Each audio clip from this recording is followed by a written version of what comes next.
Okay, folks, according to my Apple computer, it is now 12 o'clock, so we're going to get started. I'm Ken Nadler. I'm a SCORE volunteer. I have been a SCORE volunteer. In February, it'll be 12 years. I'm a former banker. Spent over 40 years. For a while, I was a commercial lender. Then I went off and became a product specialist. My specialty was international payments. But even doing that, I was dealing with the lenders and the companies. So I have a pretty good background in the lending side of banking. A few ground rules. Number one is I miss seeing you, but the way this is set up, I just sit here for the next period of time and talk. The only thing I can see what I'm sharing. I can see the list of people that are attending. I can see a small picture of myself. And I also have a box open marked webinar chat.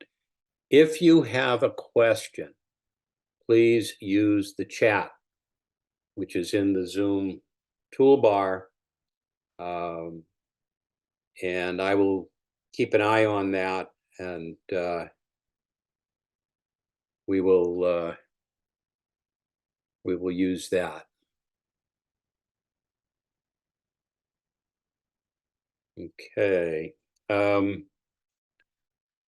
Let's spend a little time talking about the folks that support us or pay us. And I also want to talk a little bit about who SCORE is. SCORE originally stood for Service Corps of Retired Executives, which I always thought was a pretty damn good definition of who we are. In the case of the Pasco Hernando chapter, we're 35 or 40 strong with an interesting array of backgrounds. We've got people who were presidents of companies. We've got HR specialists. There are a few of us with financial background, a couple who are real hardcore accounting types. So it's an interesting mix of strengths. SCORE is, our goal is to support small businesses. So we are mentors, we do educational programs. These things used to be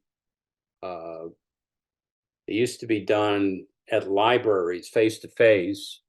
And when the pandemic hit, we switched to the webinars. Just struck me, I should mention something. There was a little confusion on some of the information that went out. This is a 2-hour session. I think some of the information said it was a 1-hour session, but when you registered, it was a 2-hour session. We are going to run 2 hours. To be honest with you, some of the information in the second half is as important, if not more important, than the first half. So I encourage you to hang in there. Anyways, let me get back. So SCORE, I have some information that they encourage us to give you. SCORE has 13,000 volunteers nationwide, 354 chapters throughout the United States. We provide mentoring. We provide all sorts of assistance from a planning and recommendation point of view to small businesses. Everything we do is free. Our website, and I'll mention it a number of times, is www.score.org/Pasco Hernando. And I should point out that SCORE is funded in part through an agreement with the U.S. Small Business Administration, the SBA. So the SBA is somewhat critical to us, although we are not officially a part of the SBA.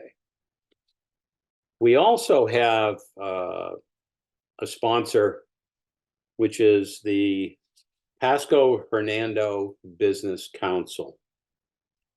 and they support us and we support them. They support us financially. We support them with people who assist them in some of their programs. And we obviously mention them whenever we do any of these programs. One of the important things that the PEDC does is they have what they call their Smart Start for small businesses. And the Smart Start program has what they call co-starters. They have incubators. They do have a microloan process that I will mention a little bit later. They have an entrepreneurial roundtable, and they have a Pasco Enterprise Network. The incubators are actually physical locations, and they have one here in West Pasco. They have one in Dade City, and they have one over, I think they have one in Zephyr Hills or somewhere out in that area. But so they have places for companies that are just getting started who need a desk and a phone, and it's the place to go. The Smart Start program is geared to develop better business owners, to deliver a standardized business development program across the county, a menu of services for startups and entrepreneurs. The program is actually funded through the Penny for Pasco, which is something that gets approved every few years by the voters. And it's a partnership with the Pasco County Board of County Commissioners. So there you have who we are. SCORE, a bunch of old folks who want to help you and do it for free. The SBA, who has a mandate from Washington, D.C. to go out and help small businesses. And the PEDC, Pasco Economic Development Commission, who is really geared to try to help small businesses. Their goal is to create jobs in the county. So that's the paid political announcement. So let's dive into the program. Obviously, we're talking about how to apply for a business loan. And by the way, once the program is over, I will get a list of everybody who has attended. I will get your email addresses. And so you will get this material once I get your email addresses, which takes sometimes the same day as the program. Sometimes it takes a day or two. Any case, we're not going to talk specifically about how you should create your company. That's a totally different workshop. And as a plug for Pasco Hernando chapter, we do a lot of different workshops. Presumably to register for this program, you had to go on the website and you saw this program. You also saw a whole lot of other programs. I encourage you to attend any of those programs that even remotely interest you. One of them talks a little bit about how to structure a company. For these purposes, as far as a lender is concerned, it doesn't matter whether you create a corporation, a partnership, a sole proprietorship. At the end of the day, you are the company. Now, if you create a corporation, there are some legal boundaries between you as an individual and the corporation.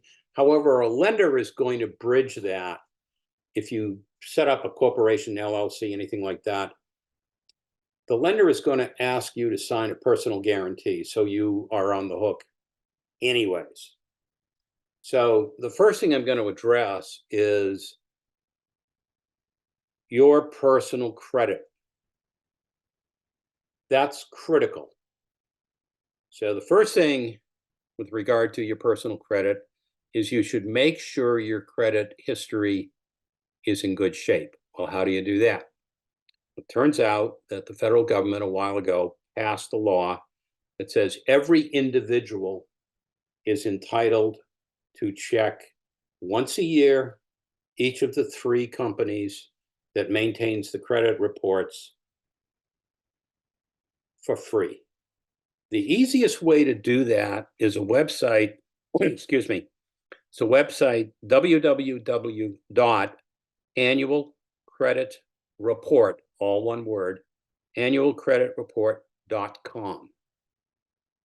All right. That will access all three of the companies that maintain the credit report information. You need to review that.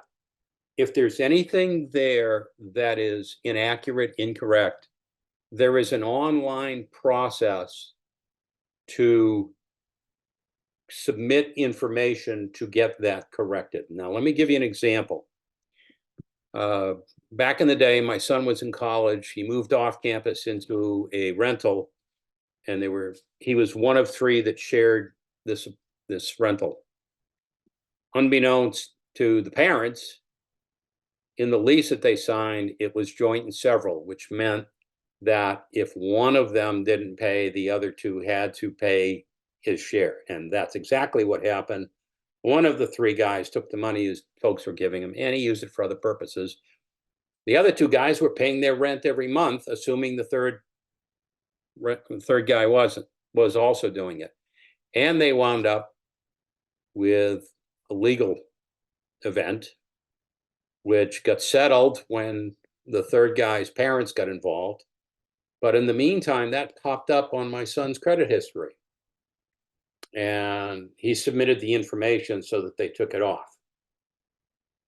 Whenever you are going to talk to a lender about a loan, they're going to check your credit history. You want to know what it's going to say before they see it. You don't want to be on the defensive, trying to explain something that you weren't aware was there. Make sure you know everything that's in that credit history. If there's anything negative, we're going to have to address it up front. But again, it's free, www.annualcreditreport.com. I check it periodically. People like me who don't go out borrowing a lot anymore, what we tend to do is I go in every 4 months and I'll check one of them. Then I'll go another 4 months and I'll check the second one. And then I'll go around and I'll check the third one. So on an annual basis, you get to check them all. But if you haven't done it, go in and check them all, annualcreditreport.com. A lot of people talk about credit scores. There are a number of people offering to give you your credit score. I know a lot of credit card companies now do that. I suggest you use a website called creditkarma.com. I've seen them advertised on TV. Lately, I knew about them long before that. One of the advantages to Credit Karma, and it's all one word, CREDITKARMA, is that when you do that, it does not affect your credit score. Normally, whenever somebody looks at the credit score, that takes 7 points off your score. So if you're at Bell's or Macy's or anywhere, Victoria's Secrets, and as you're paying out, they say, you can get 10% off if you take a credit card. If you say yes, what they're going to do is they're going to go in and check your credit score. But that's going to cost you 7 points. The reason I say Victoria's Secrets is my daughter, when she first graduated college, wound up as a cashier at Victoria's Secrets. She's a pretty smart kid. And for, I think, 2 or 3 consecutive months in a row, she was the cashier with the most conversions for credit cards. Manipulative little devil. Thankfully, she's not doing that anymore. She's a middle school science teacher. But they're going to ask you. And that, 10% on everything you buy can be, an interesting offer. But it will cost you on your credit score, especially if your credit score isn't great. So be careful with that. The good news is that if you're applying to multiple lenders, if you do it at one time, then that counts as one inquiry. On the other hand, if you do one this week and you wait 2 weeks and then you go talk to another lender, each of those is going to be 7 points. So they recognize that people will shop. So if when we get to the end of this and you then are able to go to some lenders, try and do it all within a short period of time, maybe a week, so that it doesn't keep clipping your credit score. Interestingly enough, just this week, my copy of the AARP magazine came in. By the way, don't snicker. You only have to be, I think, 50 or 55 to join. So anyways, there was an article about a guy who had a very high credit score and wanted to see what it would take to lower his credit score. But he also had a piece called Fixing Your Credit Score, 4 Don'ts and 1 Do. So here we go. Don't pay up front to have your credit score fixed. If a company promises they can repair your score, you should view that skeptically. 2, don't open up a new account if you're maxed out on others. Multiple negative effects generally outweigh the possible benefits of a new account. 3, don't expect that paying off your mortgage or car loan will help your score. You're rewarded for recent management of installment accounts. 4, don't close a credit card once you've paid it off. Losing the available credit for the account increases your overall utilization rate, temporarily lowering your scores. Do pay your credit card bills on time and work to lower your balances. Even if you have a low usage ratio, having a lower one is even better for your score. That's pretty recent stuff. Okay. I'm going to dive into some of this. Don't kill yourself trying to read every single line. You can go ahead and do that. But I have some pieces that are very important. So, what the lenders want. All of this can be summed up right here. They want to know that they can be paid back. Anything and everything that you discuss with a potential lender, in the back of their mind, they're thinking, how are we going to get paid back? So whatever you say to them needs to, at the end, say, and that's how I plan to pay you back. That's really what the banks are concerned with. So, I mean, yes, they want money. They want you to have some capital in the company. Obviously, your credit history. We talked about credit score. Collateral. Collateral is assets that you own that you can put up, and the more liquid the collateral, the better in the mind of a lender. So, for example, an account with money in it, stocks and bonds, those are all liquid that can be turned into cash quickly. A car, a house, those are not quite as liquid and therefore are not as popular for collateral, except a car loan, the car is the collateral. On a mortgage, the house is the collateral.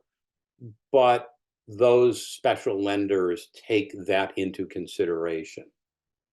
Okay. But collateral is anything that can be offered that a lender, in a worst case scenario, can liquidate.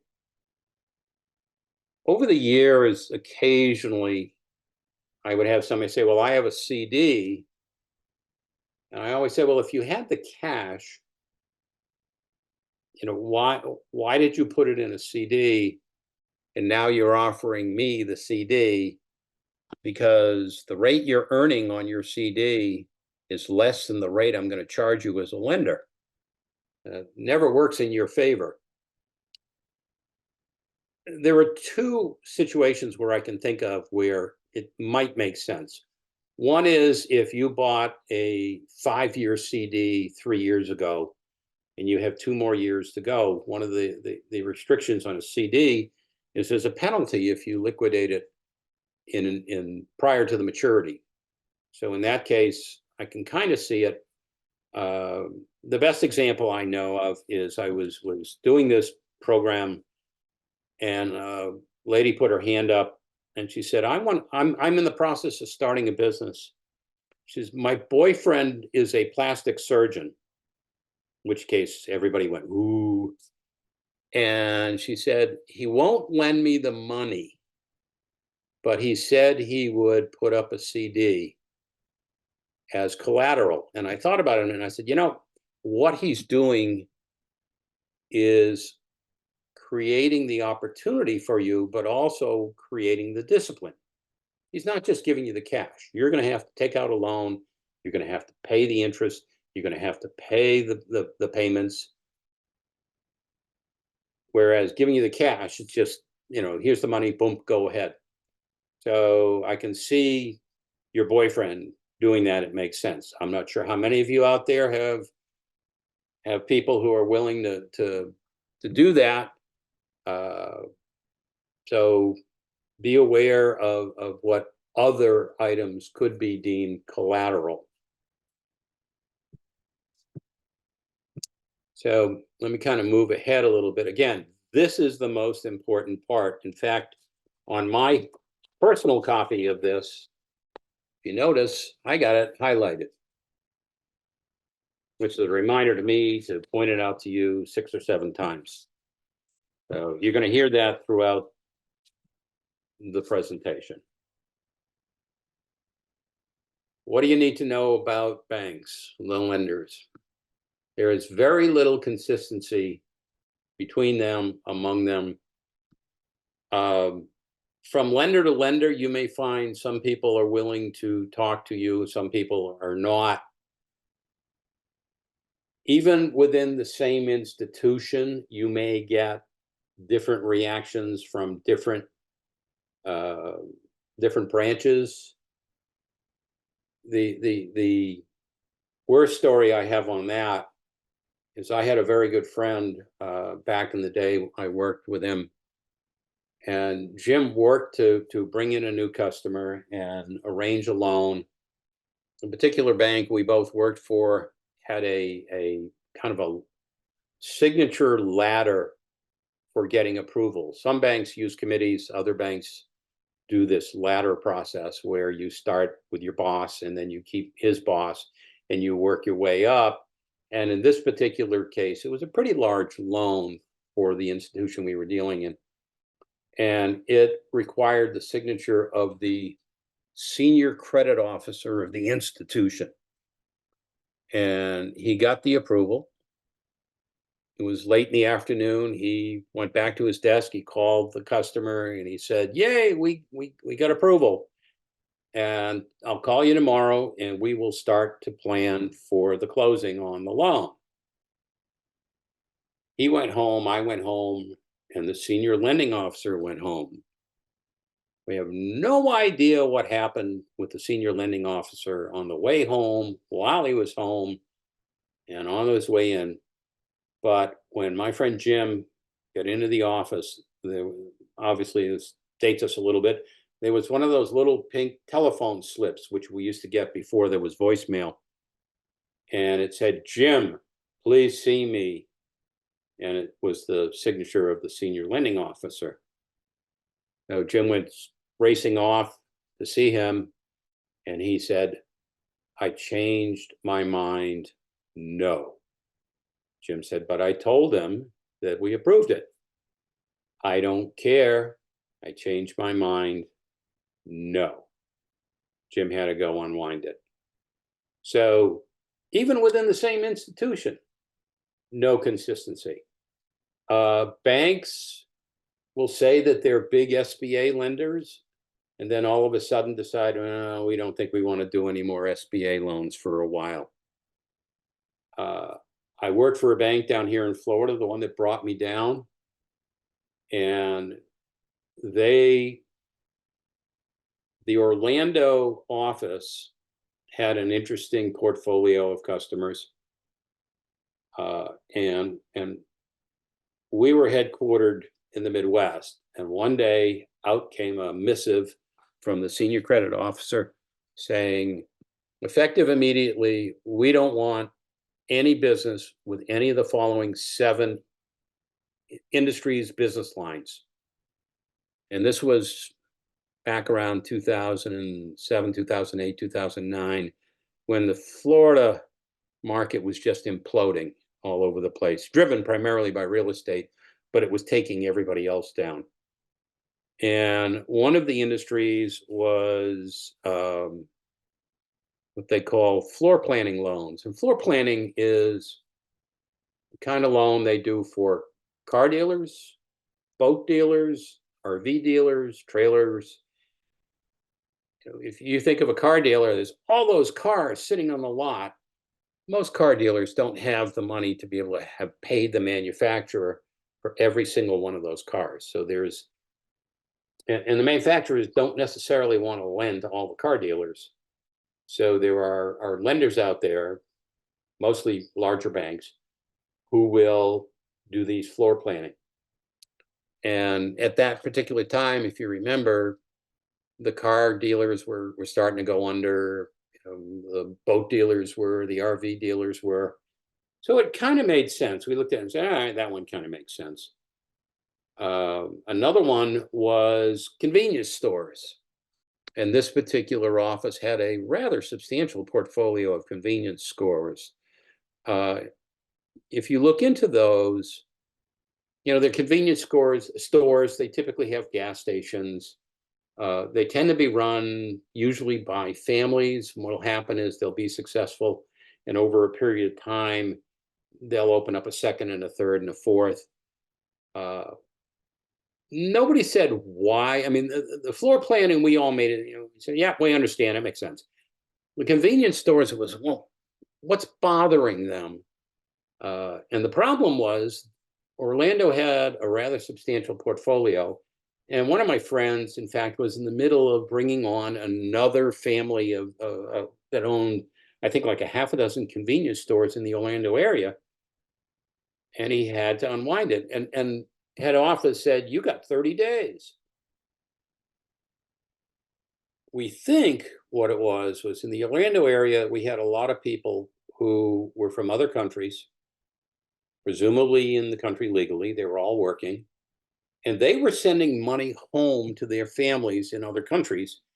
And somebody in our head office apparently freaked out and got worried that we were going to be caught up in a money laundering scheme. So they said, stop it. One of the banks I worked for back up in New York would not touch restaurants. And in fact, I know a lot of lenders that don't like touching restaurants. First off, it's a cash business. Second off, most of the new ones don't succeed. So again, there's these industry specific things.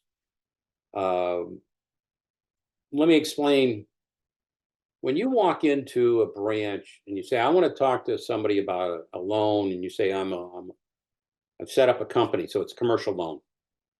Normally, what you will find is the answer is going to be, well, Bill or Mary is our commercial lender. They're not here today. They come to this location on Tuesdays. And what really happens is they have 5 branches, and they go to one on Monday, one on Tuesday, one on Wednesday, one on Thursday, one on Friday, and they just sort of circle around. So these folks are usually relatively junior. Their primary role is to generate opportunities. And at the end of the year, when somebody looks at them and their success rate, they don't care how many deals they put into the process. They care how many deals came out and got approved. And that's like a big funnel, because what happens is that the person you're talking to is not the decision maker. Typically here in Florida, most of the lenders that I know, they have a centralized credit department, and those are the folks that sit down, and what they do is they take the paper that the person you were talking to has accumulated, and they sit there with it and they go through it, and they sort of have their own checklist. It may be on paper, it may be in their head. And they don't want to talk to you. They don't want to see you. They want to know anything about you other than within the context of this business environment and the loan. And if they have issues, they say no, they'll just push back to the lender. Little hint, most of those people have never been taught how to say no politely, comfortably. And so what happens is that for the most part, they don't want to say no. What they'll do is they'll ask for more information.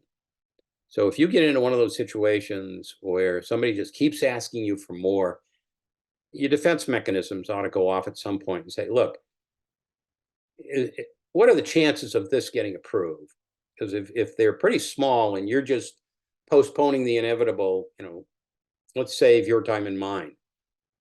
At the end of the day, those people, it's a funnel effect. And you've got this big end of the funnel, and they're just shoving all sorts of stuff push into it, knowing full well it's a very small end at the other end of things that come out that are approved. And that's what they get rewarded on at the end of the year. And I should point out to you that if something goes bad, that's when there's a negative impact on both that lender and the person that approved it. So you don't get credit in the banking industry, the lending industry, for an almost deal. And you get negative credit if it goes south on you. So if either the business development person or the approver is uncomfortable, they're covering themselves and they'll say no. All right. So again, for a whole bunch of reasons, there's little consistency. I also have a couple of newspaper articles which are starting to be a little bit out of date. This is April of 2023. This is from the Tampa Bay Times. Small business owners feel the credit crunch. And what was happening is, as we were coming out of all of the economic effects of the pandemic, some of the lenders were starting to ratchet up their requirements. Now, I went through a couple of credit crunches. And when I first joined the bank that I started with, once I went through my training, my boss just said, just go out there and knock on doors. And I didn't cold call. So I would pick up the phone, make an appointment, then go out to see them. And in one case, I showed up, I got taken into the owner's office, and he leaned back in his chair and he says, I've been waiting for one of you guys to show up here. And he said, a couple of years ago, there was a credit crunch and I used to bank with you and you guys threw me out. And he unloaded on me both barrels. I limped out, went back to the office and made a note, said, we apparently threw him out in a credit crunch and nobody put a note in the file.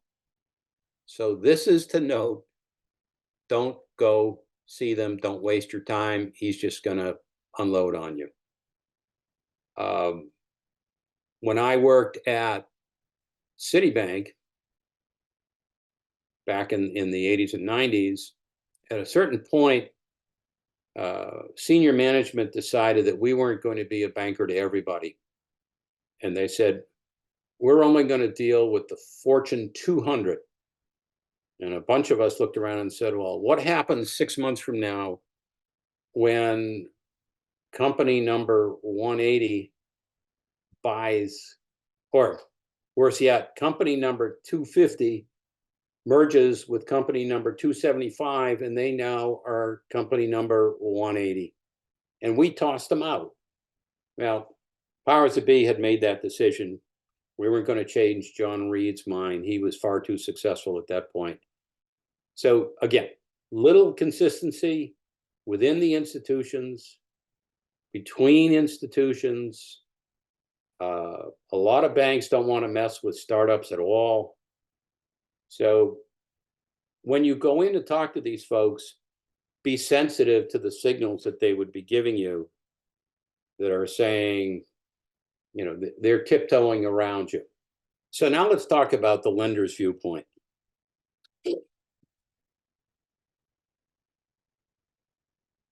There are a lot of people that talk about the 5 C's.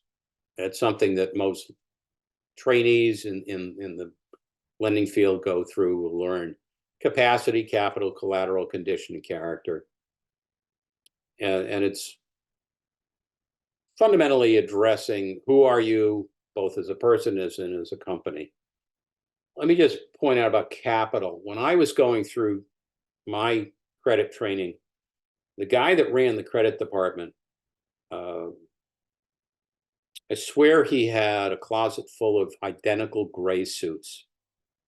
Every day he wore a gray suit, white shirt, and a very, very dark conservative tie. This guy was a banker's banker. And he and I had a conversation about capital.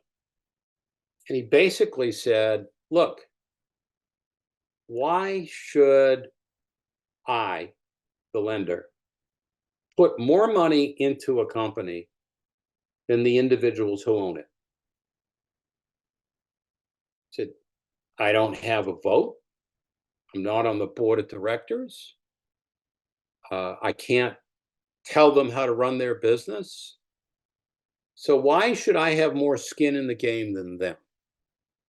So his mindset was, we'll lend you money, but we'll match how much you've put in, usually capital. Not everybody does a one-to-one, but there's a fundamental point there that you have to have some skin in the game. Okay? So we've got the 5 C's.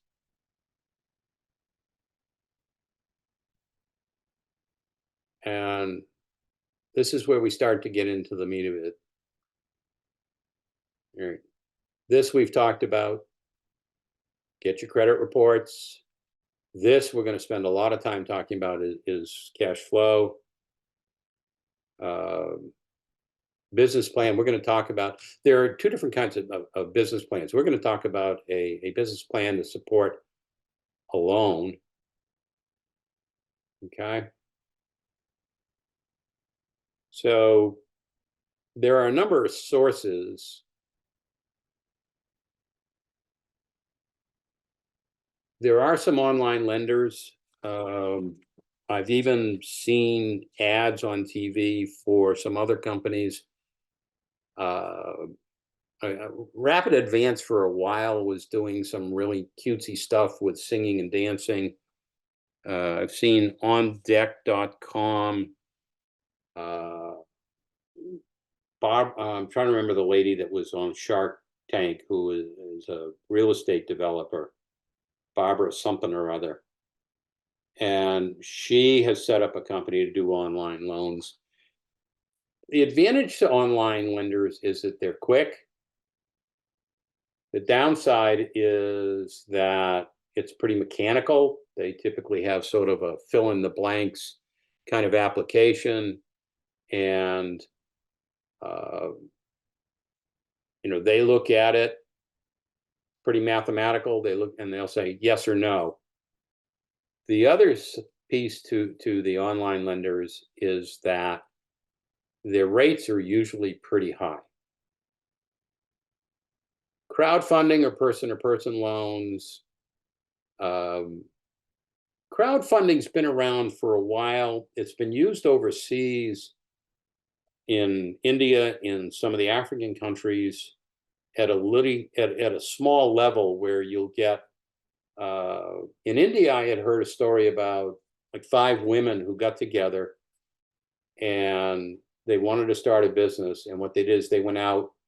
The idea of crowdfunding is you put in some money, the person next to you puts in some money, I put in some money, and we come up with enough to meet the need of the company, and we fund it, and then we get our share back. I haven't had a lot of contact with any of these. one of the programs that I did, somebody had talked to this floridafunders.com, and the comments weren't all that positive. They are very specific to Florida. Let's talk about some of the other folks out there. I normally am not one to say, your retirement fund can help you. Last thing I would ever do is say, take money out of your 401k, your 403b, any of your tax advantaged, even the non-tax, like a Roth. You're going to need that money when you go to retire. So taking it out now, that's a real difficult thing. There are a few companies like these that will assist you. What they're doing, you're not taking the money directly. You're not making a distribution, a withdrawal. What's happening is that your retirement fund is lending you money, whether you have to repay it. So these folks will help you go through the mechanics to avoid triggering the tax implications, and you can borrow from your retirement fund. Not a huge fan of it, but I want you to know it's there. I did mention earlier about loans collateralized with a certificate of deposit. If you've got the cash, why are you putting it in a CD? I told you about the lady whose boyfriend would. Home equity lines of credit. They're also referred to as HELOCs. This is how a lot of people got in trouble back in 2008, 2009, where every time they turned around, somebody was telling them, usually an appraiser, that their home was worth more money than it was last year. And so they would go in and get an increase in their home equity line of credit. Fundamentals is, if you have a house and it's worth $400,000 and you have a $200,000 mortgage, that means that you have $200,000 of equity, being the 400 minus the 200 that you owe. So if you have a $200,000 home equity line of credit and you've used it, and somebody says, well, now your house is worth $450,000. So now you have $250,000 worth of home equity. You could go in and ask for more. Now, the banks don't give you 100%. They normally give you about 70%. So that means that on that extra 50,000, you get 35 grand. The problem was, and occasionally still is, that people take this money and they spend it. And they spend it on vacations, they spend it on a new truck, they spend it on a new boat. All of a sudden it's gone. And what happened in 2008, 2009 is the value of the houses just crashed down, so that the lenders realized that they had home equity lines of credit that weren't supported with the collateral. The collateral value was much less, and they started demanding payment. The advantage to a line of credit is that you only pay interest on what you're using. So if, for example, you get a home equity line of credit for $100,000, and at the moment you only need 30,000, you're only paying interest on that 30,000, not on the whole 100. The other advantage to a home equity line of credit, it's an advantage and a disadvantage, is that the rates are floating. So home equity lines of credit over the last 2 years, the interest rate has been going up and up and up. The expectation now is the Federal Reserve is going to start to lower interest rates. And so we should start to see the interest rates on these HELOCs coming down. But if something should happen and the Fed should turn around, then they can go back up. The critical issue here is you've got to have sufficient income to show the bank that you can make the payments. How are they going to get paid? I think you've heard that before. So, if you want to start a company and you want to use your home equity to fund the company, and you're the only source of income is through the company, this isn't going to work. On the other hand, and this also comes with number 10, the bank loans. If you have a working spouse who generates sufficient income to be able to pay off the monthly payments, now we've got an opportunity that a lender will look at.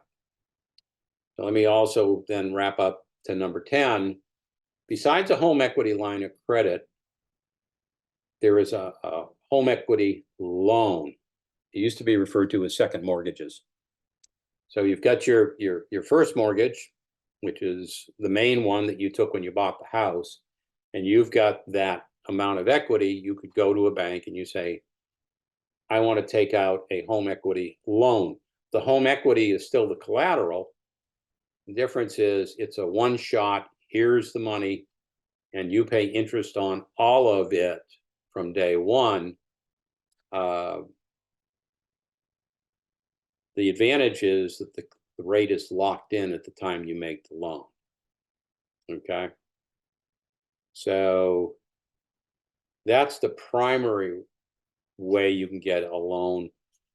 I've also seen a number of ads for personal loans. And again, the home equity line of credit, the home equity loan, those are both based on the equity in your home. There are personal loans. And as I say, I see ads for the personal loans on TV all the time. You've got to have enough income and collateral to satisfy the lender that you're going to be able to repay the loan.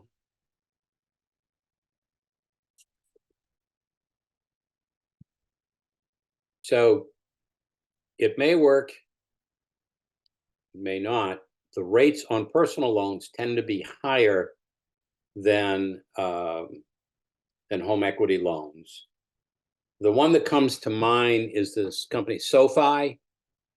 And the reason that it pops to my head is that the two NFL teams in Los Angeles are playing in the SoFi Arena or stadium. And I think it's the quarterback for the Chargers is doing commercials, sitting in a chair in the middle of the field, talking about how he got this loan from SoFi. That's a personal loan. There are loans that are guaranteed, in most cases, partially by the SBA. The SBA is not a lender. A lot of people think they are.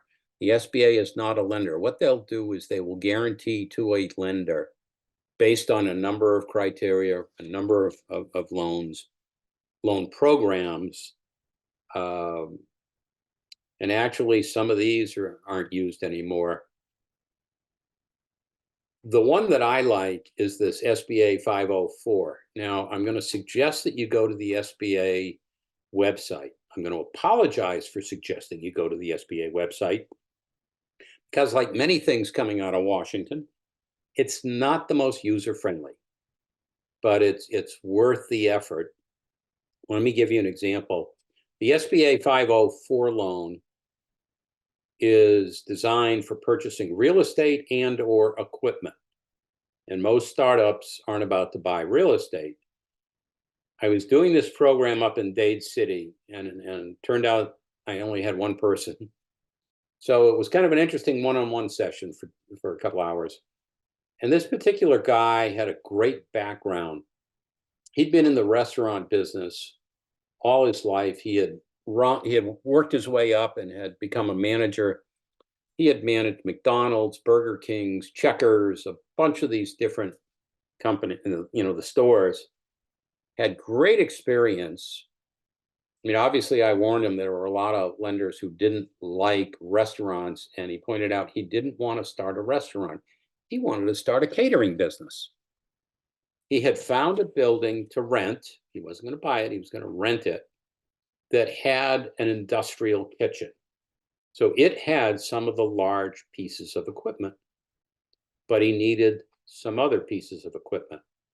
And that's when we circled around to the SBA 504, because it would allow him to use that loan guaranteed by the SBA, which had some pricing that was advantaged, to go buy some of that industrial equipment.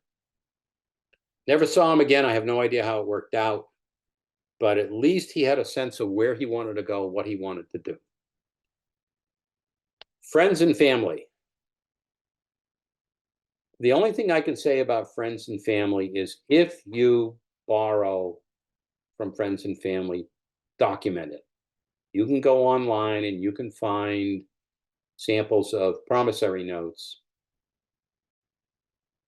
You want to define how much you took, you want to define what the interest rate is, and you want to define when you're expecting to pay it back. I know a number of situations where dad or grandpa gave money to one of the kids, no documentation whatsoever. Dad or grandpa is long gone, mom or grandma is long gone, and now you've got siblings where one sibling, the sibling who received the funds, says it was a gift, and you got another sibling saying, no, it was a loan, and you owe us back the money. And I got to tell you, these two siblings don't talk, which makes it difficult. So all I can say is if you tap your friends and or family, document it. Credit cards, that one sends a cold shiver up my spine. Credit cards are an extraordinarily expensive way to access funds. Now, it's one thing if you go down to Staples and you pick up, a box of paper for your printer and a couple, box of pens and a box of paper clips, and you put your MasterCard or your Visa down on it, and at the end of the month, you pay that off. That's fine. But using your credit card to generate cash that you're going to take a period of time to pay, that's a very, very expensive way to do it. If you look at your monthly statement, it'll tell you what the interest rate is. And there's an interest rate for, you bought something and you're going to pay it off over 30 days or whatever. But if you took cash, that interest rate is usually much, much higher. So I caution you with regard to using credit cards. Partners. Actually, I'll merge partners and I'll throw in venture capitalists. These are the folks on Shark Tank and things like that. One of the problems I see is that investors usually have a very short time frame before they start wanting to see some of their money back. And that time frame is typically a lot shorter than your time frame. I was never a fan of Shark Tank, so I never really watched it very often. I happened to catch it one time when I was channel surfing, and one of these guys was telling the company owner that he was going to do it my way because I had money in it, and that's the way we're going to do it, or else you need to give me back my money plus the interest now. So this is a be careful who you get in bed with. All right. Grants, real simple, not for profits, the arts, very special circumstances. So I don't know enough about your background to be able to pick out any of you and say, oh, well, I know or I can assume your company is a not-for-profit or something that might fit a grant. For those of you who do business or are headquartered in Pasco County, the PEDC does have a program called microloans that are up to $50,000, and they'll go out to about 6 years. When they first got the program going, the gentleman who was doing this workshop before me was part of their advisory group. I took a look at the PEDC website earlier this morning, just out of curiosity, because I haven't had a lot of contact with them in the last year. I get their emails.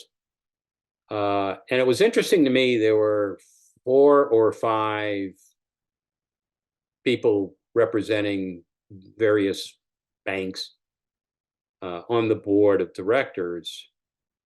And one of the points that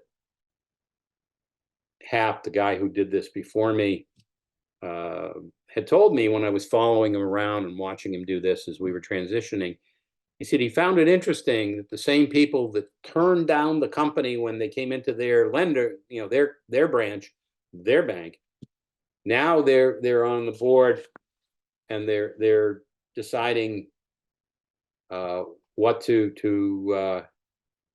whether or not to approve a loan. As I talked about the consistency or lack of consistency of lenders, we all went through specific training and we all kind of learned, we learned the same fundamentals of the business. So, if you wouldn't make a loan when it was your institution, why would you approve a loan when you're a director of one of these economic development councils? All right. Before I go into the plan, I would like to point out that let's talk a little bit about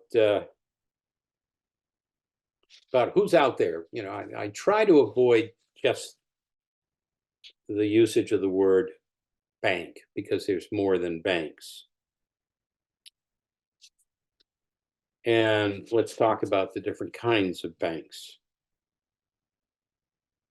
There are the large national banks. That's the Chase, Citi, Wells Fargo, those kinds of banks. They're on every street corner in every city throughout the country. It doesn't matter where you go. Bank of America, doesn't matter where you go, they're there. They tend to be large. They tend to focus on the larger companies. Excuse me. They will have a small business unit. They will have branches. Their focus is on those large companies. Now, I will tell you that the large banks offer an enormous range of products. They can do just about anything you even remotely think about. But again, you're a small grain of sand on a very, very, very large beach. The next group are the super regionals. Super regionals, PNB, Regions Bank, Truist are just a few that come to mind.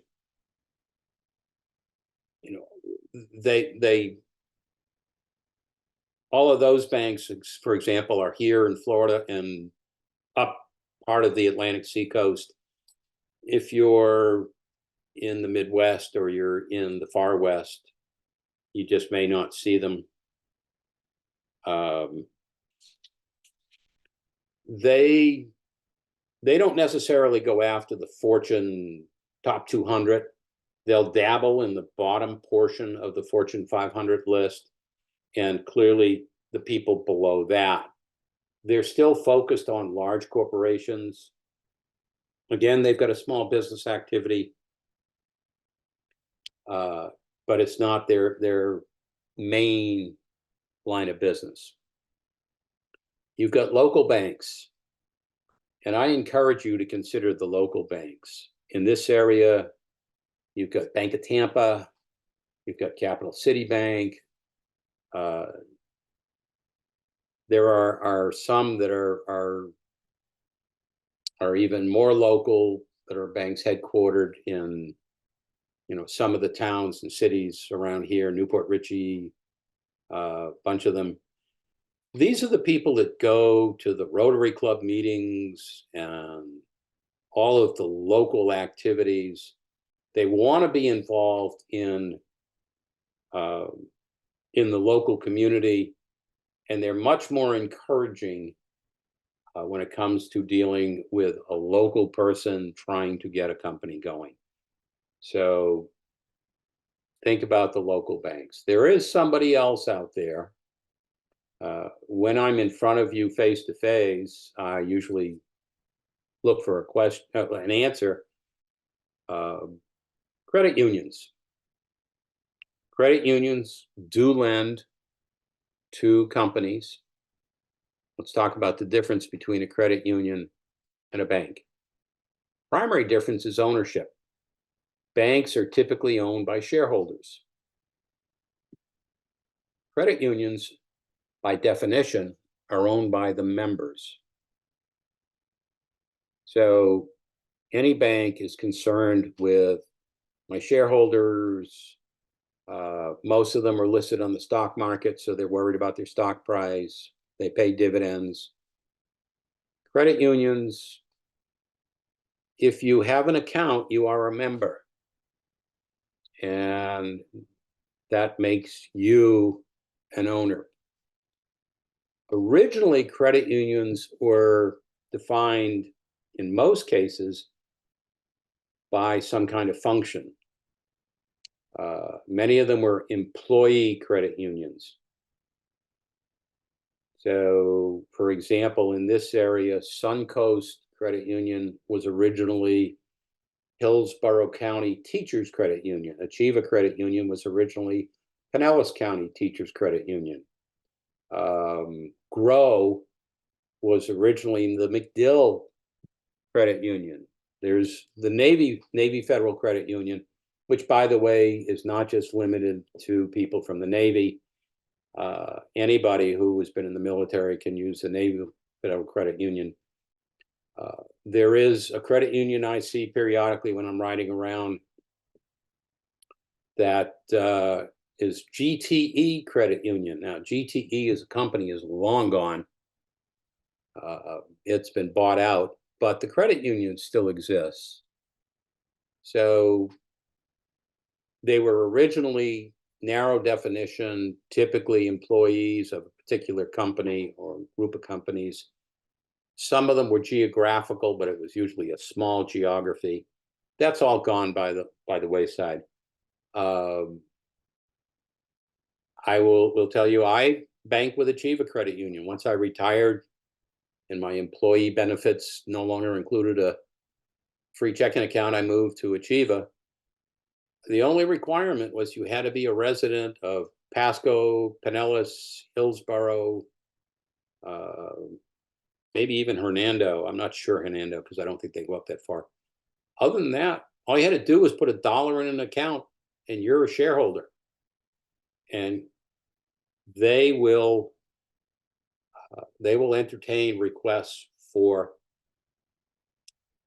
commercial loans. Now, it's the small local banks and the credit unions who don't have that broad range of services. As I said at the beginning, my background wound up being primarily international. That is, companies that imported and exported. If you're in that business, there's probably hardly any local bank or a credit union who has all the services that you need. On the other hand, loans, checking accounts, cash management services, that they've got. So, you think about who you want to talk to. Do you want to be a medium-sized fish in a relatively decent-sized fish bowl? You can be a grain of sand on a huge beach. You're never going to be the largest fish in the bowl as you get started, but think about who some of these local people are.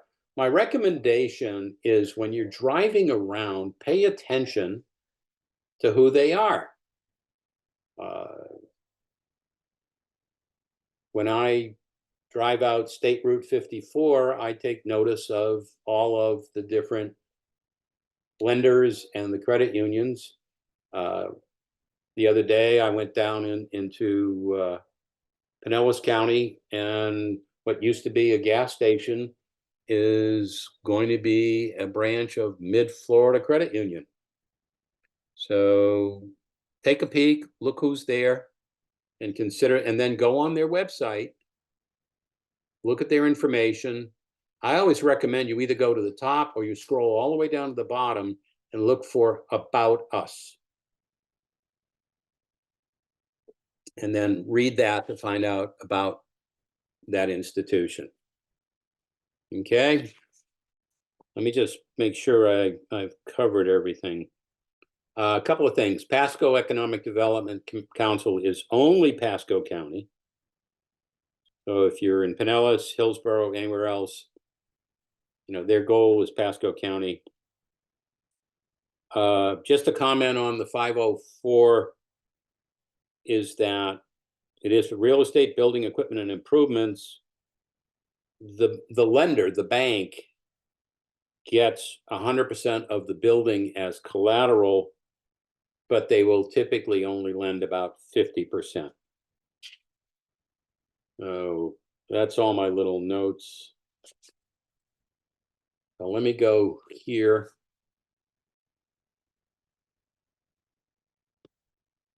When you go to talk to a lender, you need to be able to hand them something. And we talk about a financial business plan. And that's what they're going to read. That's what they're going to keep. That's what they're going to read. And that's probably what they're going to pass along to the credit department and the people that review the information and who approve it. So this is answering a lot of the questions, and you're going to obviously see about getting repaid. Now, the executive summary needs to be reasonably brief. We say no more than 2 pages. By the way, if it's more than 2 pages, don't start shrinking the font. I mean, that's a giveaway. Much the same as with somebody's resume. You know, you've got to keep it.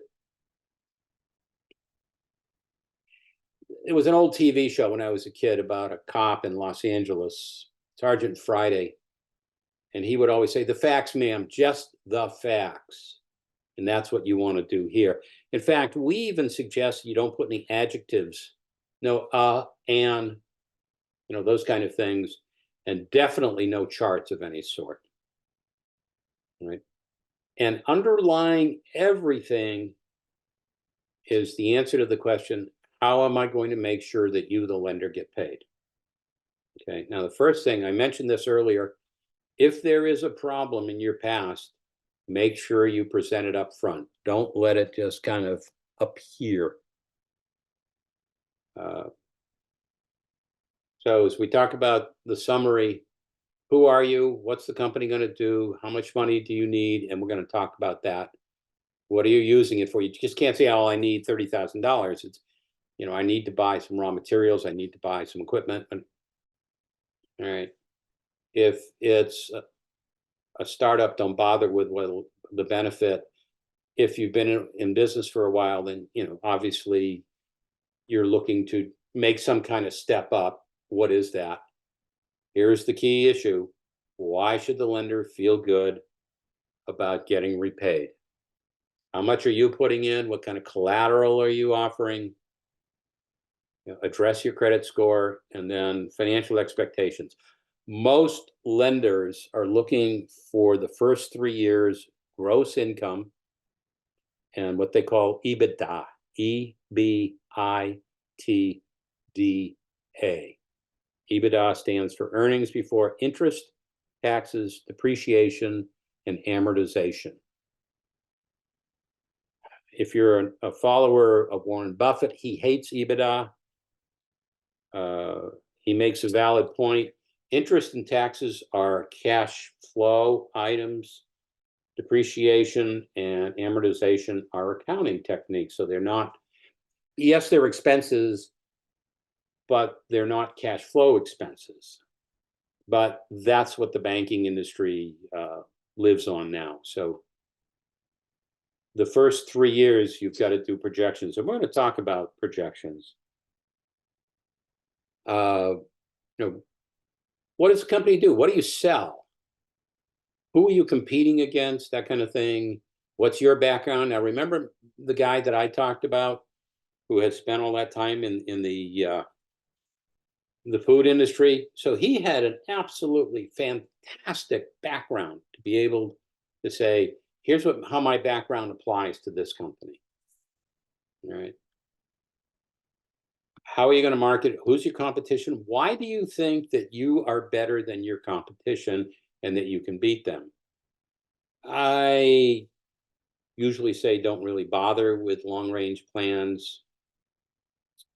Financials, and this is what we're going to spend some time talking about, is you need to do a cash flow projection by month for the first 12 months, and then do the next 2 years by quarter. And most importantly, we're going to have to address all your assumptions.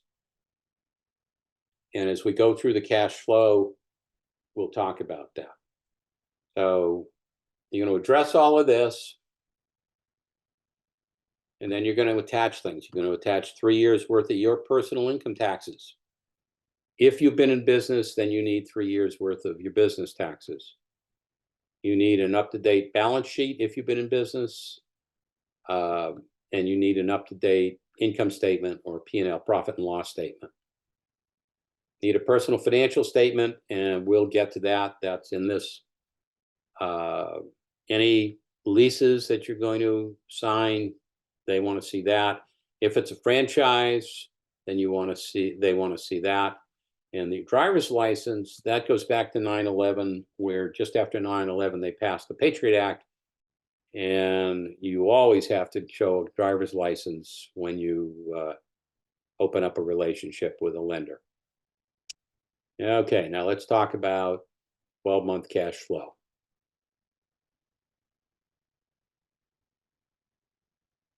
If you're already an ongoing business, then you know what, you can identify what your cash flow is, and you can just start with month 1. So, if you were doing this today, you might not do January, you'd pick up with February, and you'd carry over to January on this there.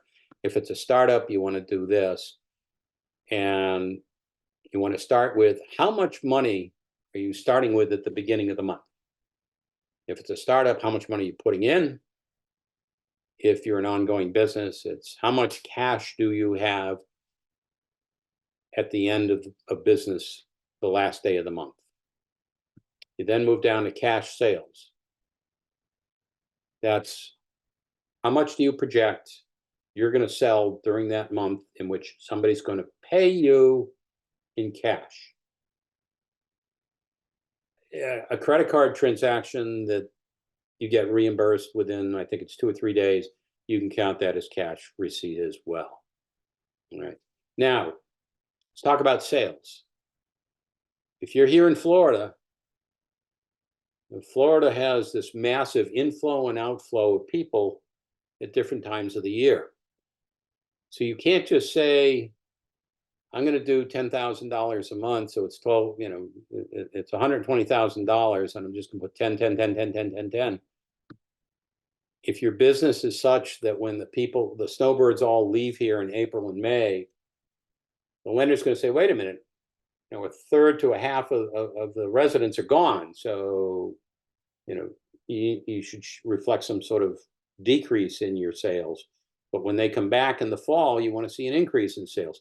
So you have to really think about what is the seasonality, what would affect your sales, or are your sales geared towards the holiday season or Valentine's Day versus straight line. the next line is, this is collections from credit accounts. So if you sell something and you send the buyer a bill and it says pay in 30 days, that's a credit account.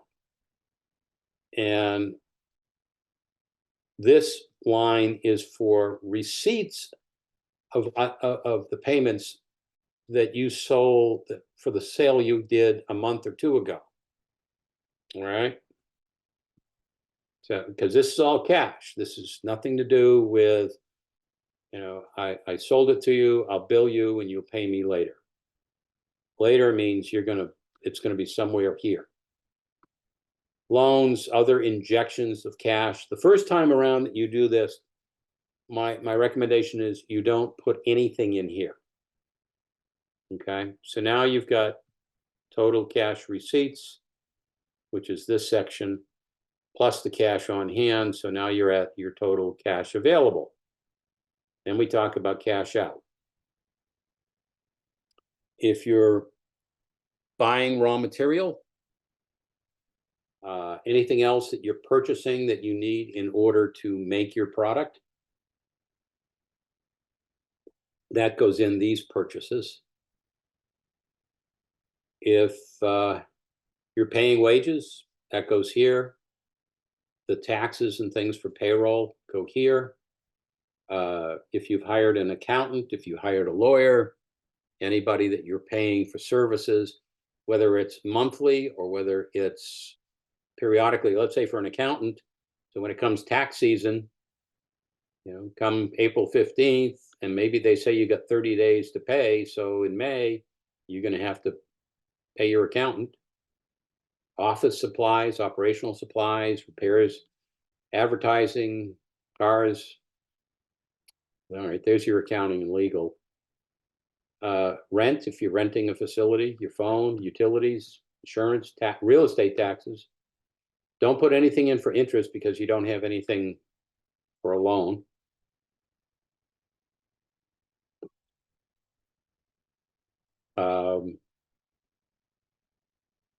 So you have no principal payment, anything else that you're doing, and you come down to cash paid out, and then cash position at the end of the month, which is you start with this number, cash available, minus this number, gets you your cash position.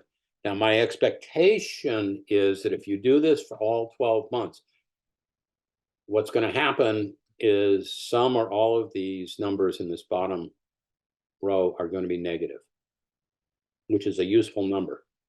Now, as you're going through this line by line and you make assumptions, you need to write them down. Remember, we talked about your cash sales. What are your assumptions in terms of your selling? What are your assumptions in terms of your business costs? You want to write every single assumption down,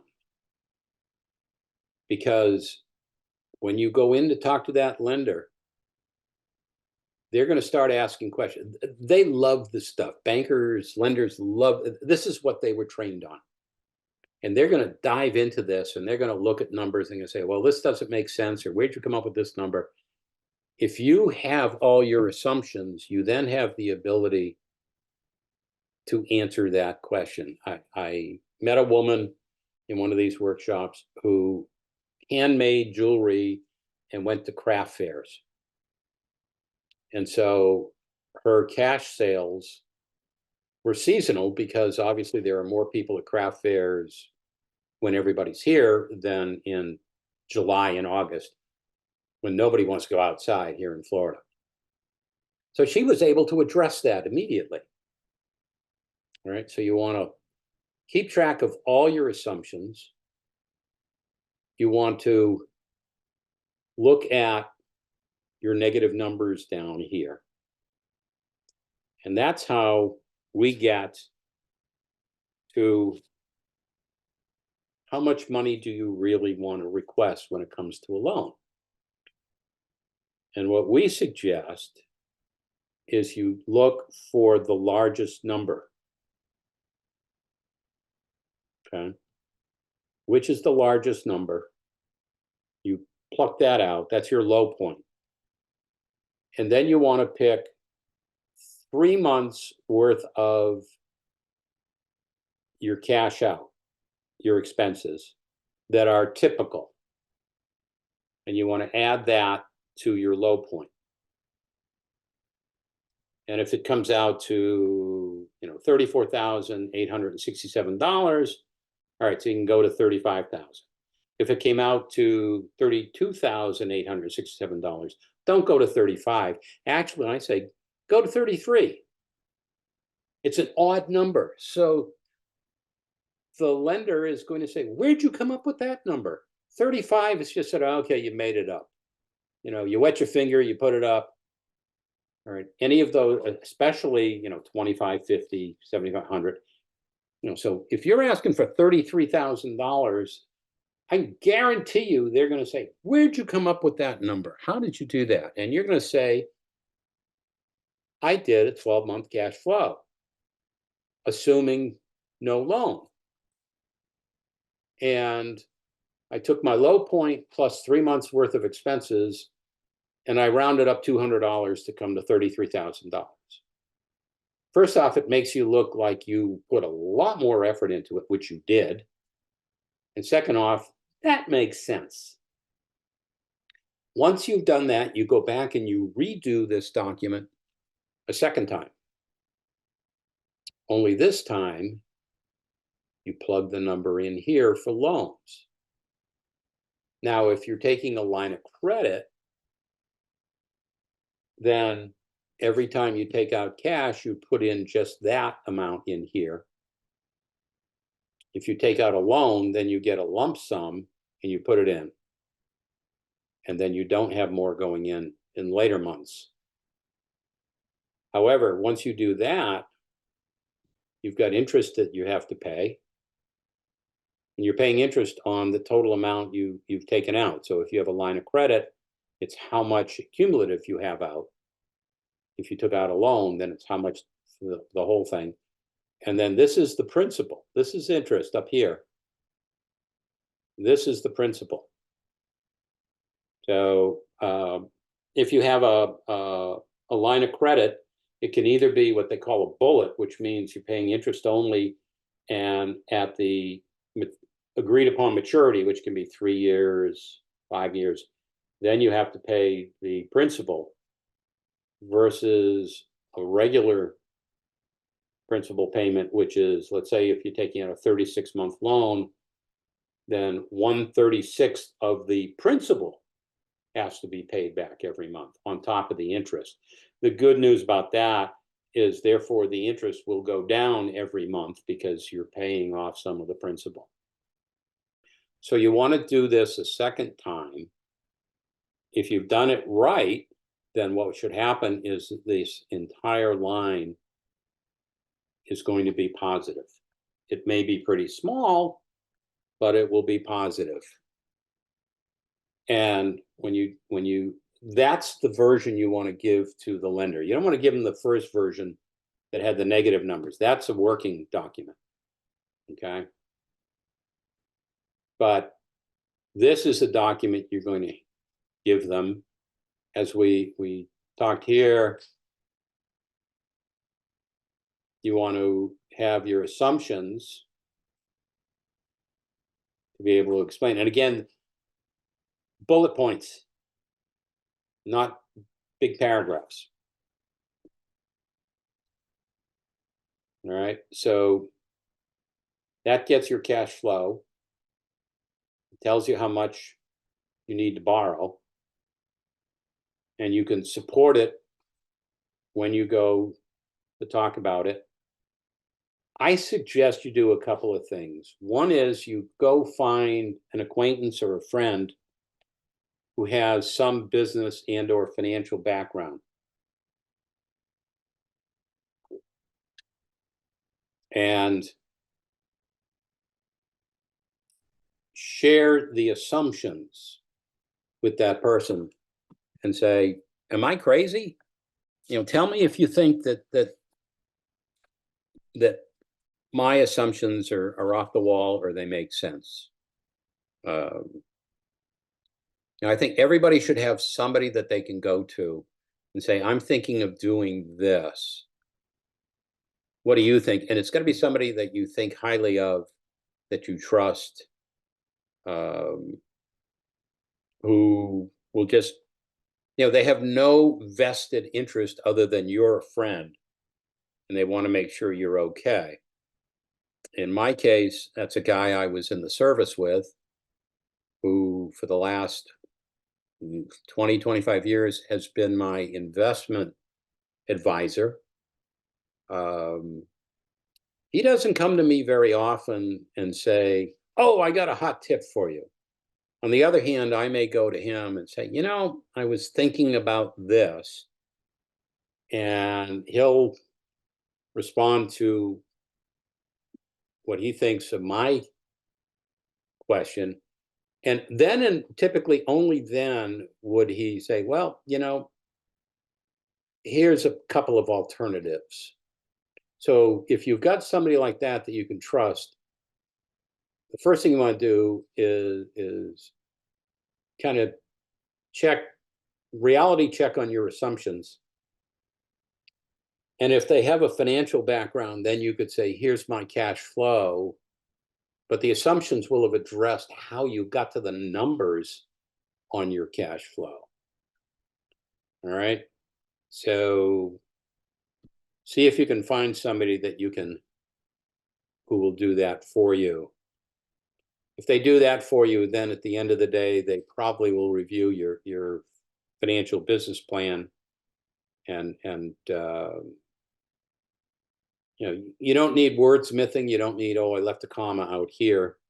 You want somebody at a top level to say this doesn't make sense, or it all makes sense. The comma, the spellings, that should all be done by Microsoft in your system. Okay. Now, just to clarify, I keep referring to this as a financial business plan. That's what it is. There are other business plans. And in fact, one of the guys in the Pasco Hernando chapter does an absolutely fabulous job on business plans. The difference is that a business plan is a document that guides the company. When I worked in New York City, I overlooked 6th Avenue, and across the street from me was a deli, and they had one of those pay by the ounce salad bars. And so that was a regular pit stop for lunch sometimes.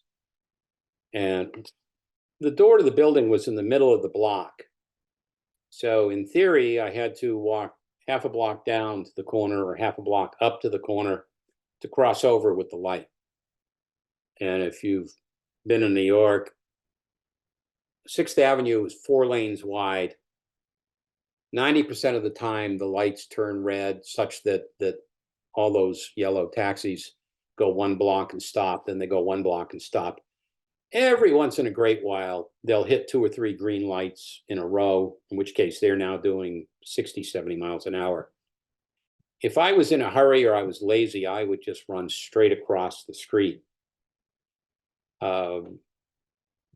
My business plan was in a drawer so that if I didn't quite make it across the street and wound up in a hospital, somebody could come in, pick up the business plan, and continue to run my line of business.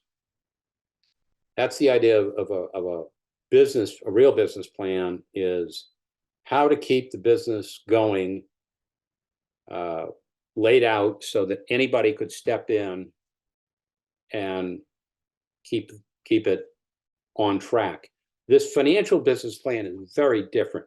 This financial business plan is a package you're giving to a potential lender that says, this is who I am, this is what I'm going to do, this is how much money I need to do it, and here are all the reasons why you should feel good that I'm going to pay you back.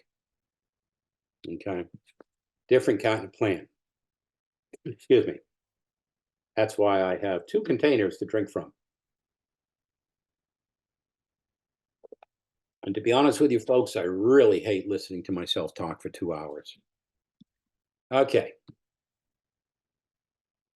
This is a personal financial statement. This happens to be the SBA's form. Just about every lender has their own version of this. And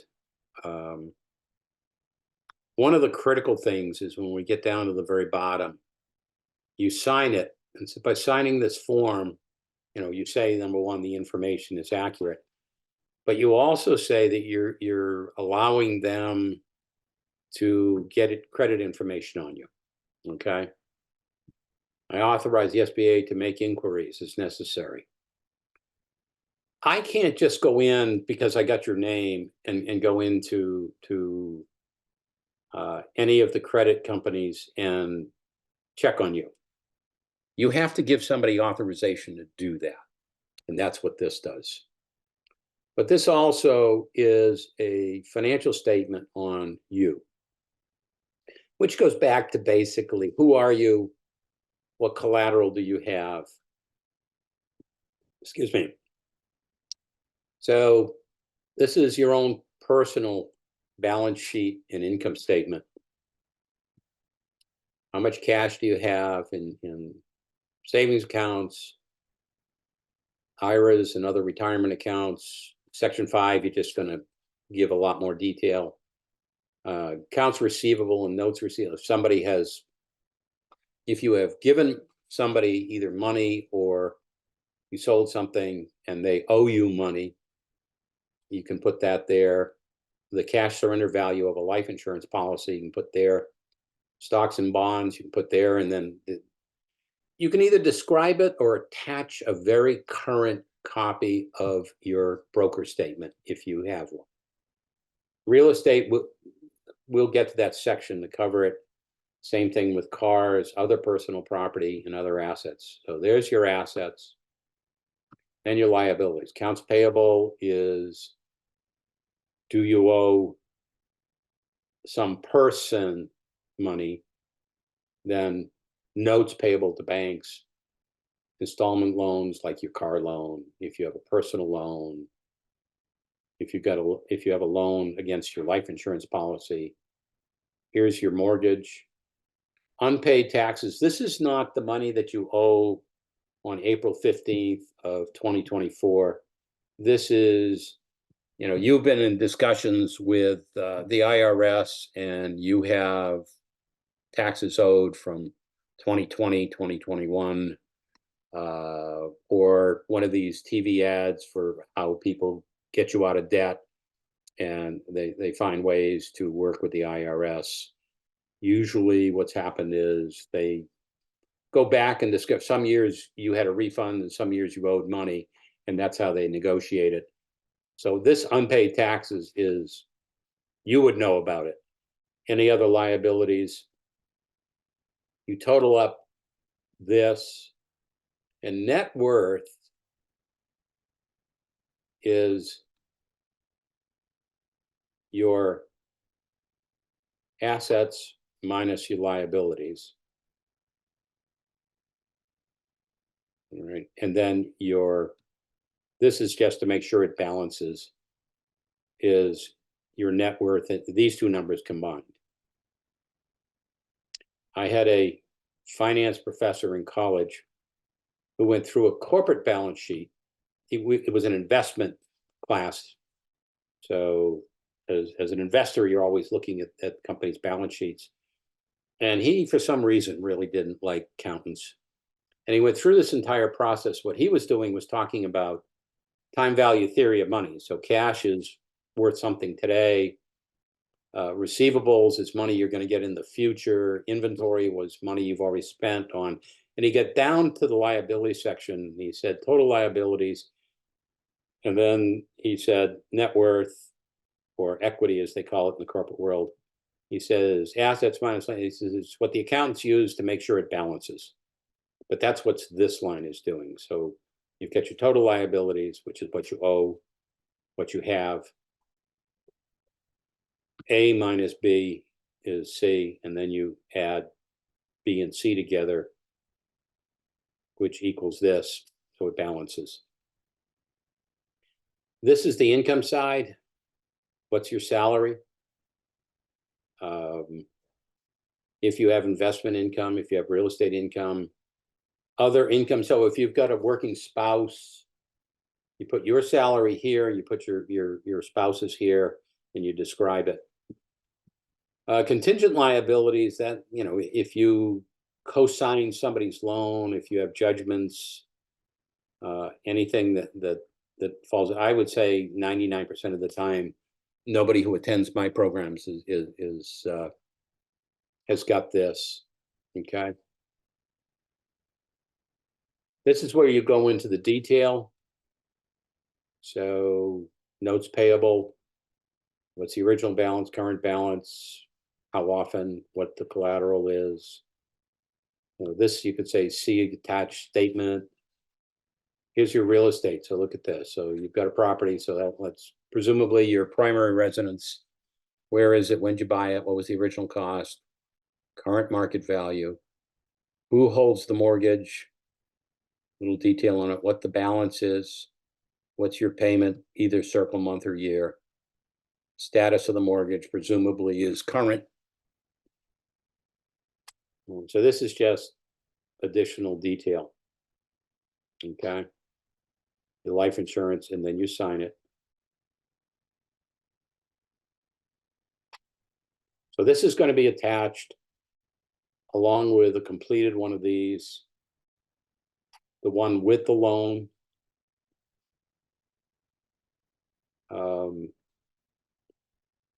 And then you've got your personal information. And then this is your document, a 2-page summary. And then this can be a bit more detailed, but this shouldn't be a master's thesis. You want to keep it short and sweet. As I said, Sergeant Friday says the facts, just the facts. Really kind of be focused, and always, everything should answer that question: how am I going to pay the loan back? All right, that's my program. Now I'll go up and see what I got in the Q&A. Okay, let's start with the first. If we're interested in grants, where would be the best place to find information on applying for grants?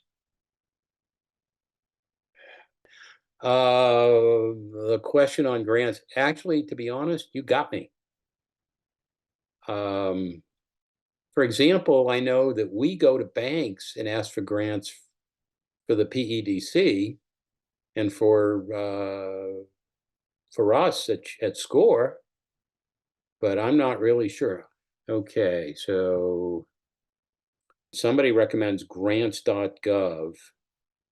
To be honest, I have no idea. I mean, grants could come from counties, they can come from state governments, they may come from the federal government, they can come from all sorts of foundations. I've just never really spent much time with grants, so I really don't know. What is the first thing for someone who is starting a business to do as far as lending? What is my first step? I would start with this document, and I would say, start to build the financial business plan.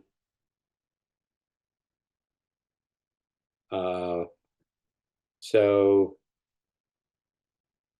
the cash flow is real critical, but also all those questions that were in the, that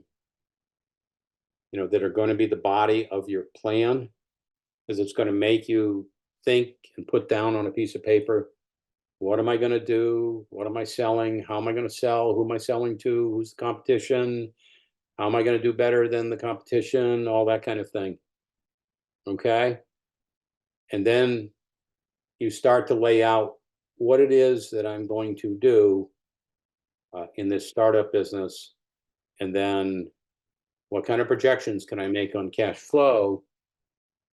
which will help you to build this document, test it out with a friend, and then you can go to a group of lenders. Again, remember I said you don't want to do one this week and one 2 weeks from now, because that's going to ding your credit score. You want to kind of go to them all at the same time. Hopefully that'll get you going. Let's see, we got a question. If I have an existing business that is totally different from the new business I am starting, would I use that information on the financial business plan?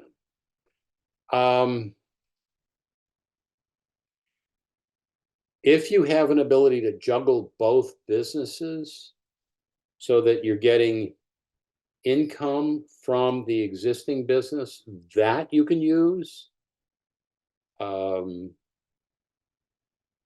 Otherwise, don't muddy the waters. That falls under the area of TMI, too much information.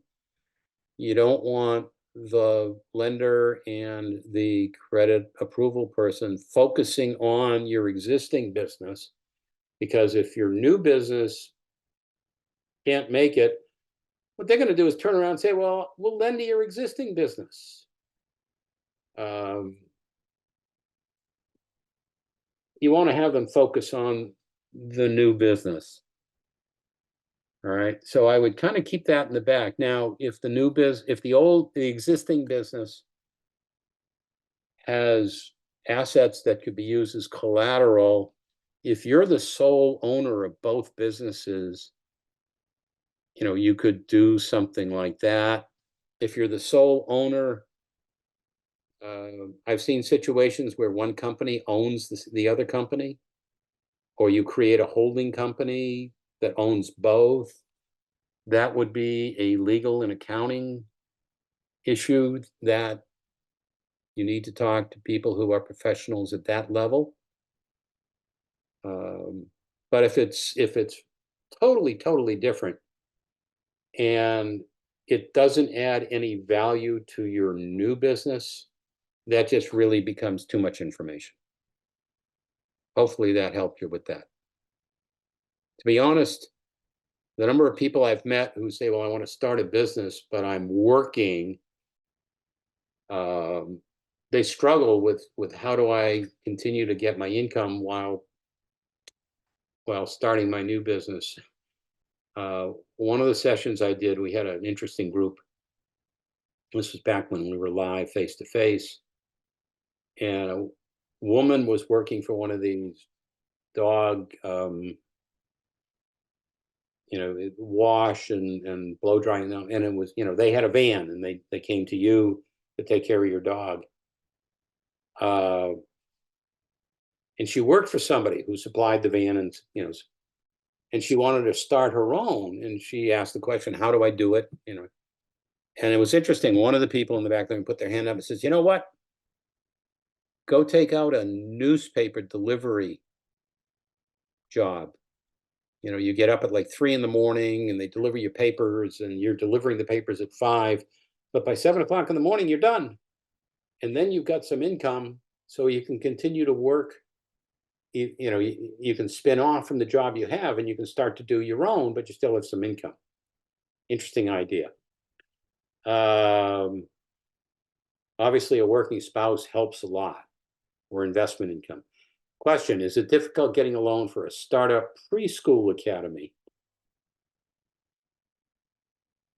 It's not easy getting a loan for a startup, full stop, whether it be a preschool academy or whether it be anything else. Generally speaking, a lot of lenders don't like startups. Most of the online lenders want you to have been in business for at least a year. On the other hand, at least in this area, I don't know whether you're in the Pasco County area, but there are a lot of people that do startup preschools.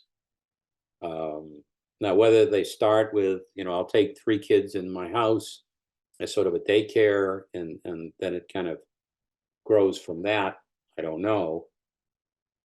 I mean, preschools, where there are questions like, are you renting facility? How many people are you hiring? Can you pay their salaries? So there are some very specific questions to that. On the other hand, if you capitalize your startup company reasonably well, that'll get you through, let's say, the first full year, then some lenders might be willing to consider you. And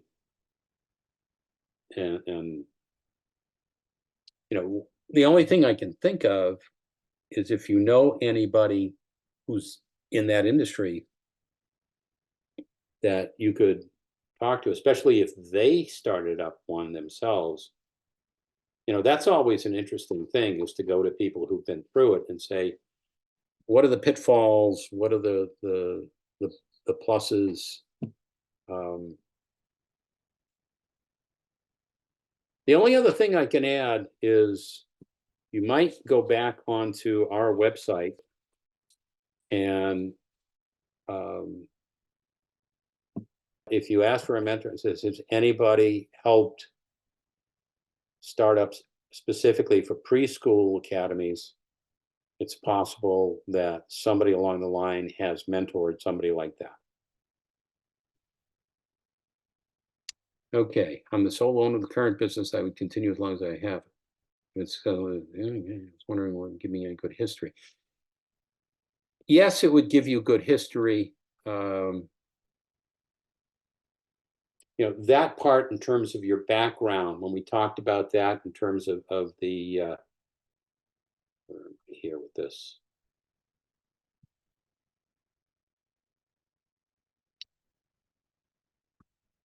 Here, when we talk about your background, as long as it applies to the new company, then I think that's worthwhile. You might want to put in a comment that says, I'm currently running another business. It's just me, and I do the taxes. That says, you've been doing it since 2018. You've got a history.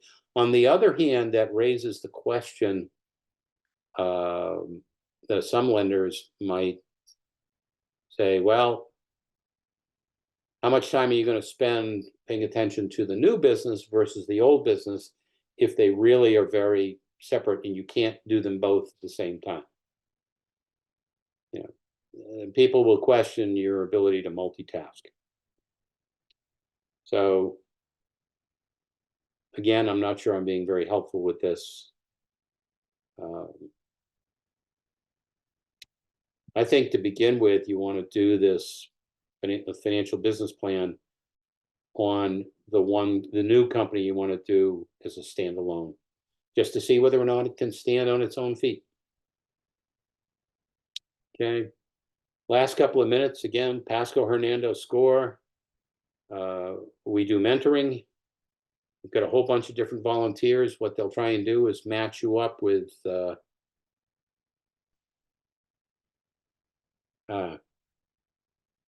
thank you for attending. Okay, so I am going to end this now. Everybody have a good day. Good luck.